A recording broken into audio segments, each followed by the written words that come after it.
السلام علیکم ورحمۃ اللہ وبرکاتہ۔ مثبت گفتگو کی طاقت، اچھے الفاظ اور اچھے بات کی طاقت، یہ مثبت گفتگو کی طاقت ہے۔ رسول اللہ صلی اللہ علیہ وسلم نے فرمایا، الکلمۃ الطیبۃ صدقۃ، اچھی بات اور مثبت بات کرنا بھی صدقہ ہے۔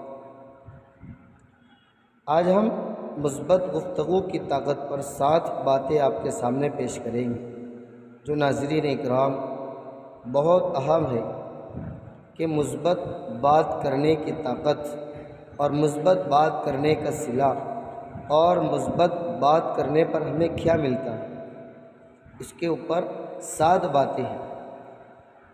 نمبر 1، زخموں پر مرہم۔ آپ کا ایک نرم جملہ اس شخص کے دل کو سکون دے سکتا ہے جو دن بھر تلخی اور جھڑکیاں سہ چکا ہو۔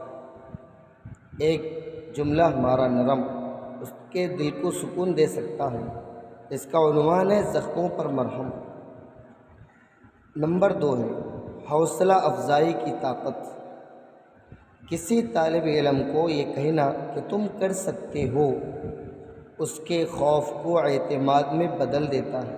ایک جملہ، تم کر سکتے ہو، اس لیے ماں باپ بھی، ٹیچر بھی، استاد بھی، ہم کسی بھی طالب علم کو، اپنے بیٹے کو یہ نہیں کہے تو نہیں کر سکتا، بلکہ بلند جملہ ہم یہ کہے تم کر سکتے ہو، تو اس کے خوف کو آپ اعتماد میں بدل سکتے ہیں۔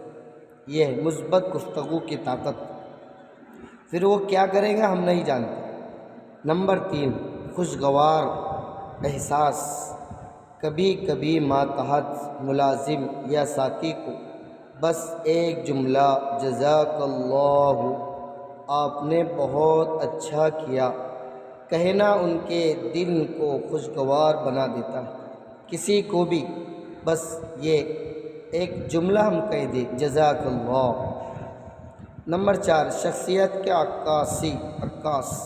جو شخص ہمیں تلخی سے بات کرتا ہے، ہمیشہ تلخی سے، کڑوی زبان سے، لوگ اس سے کتراتے ہیں، لیکن جو خوش کلامی اپناتا ہے لوگ اس کے قریب آتے ہیں۔ نمبر 5، سوچ کر بولنا۔